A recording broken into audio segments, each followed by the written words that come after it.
مرگ 300 کودک در اثر شربت سرفه.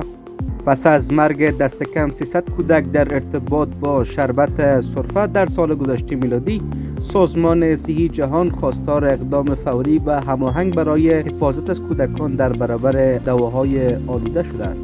سازمان صحی جهان روز دوشنبه 23 جنوری با نشر اعلامیه‌ای نوشته است که در سال 2022 بیش از 300 کودک در ارتباط با مصرف شربت سرفه در کشورهای کلمبیا، اندونزیا و ازبکستان جان باختند.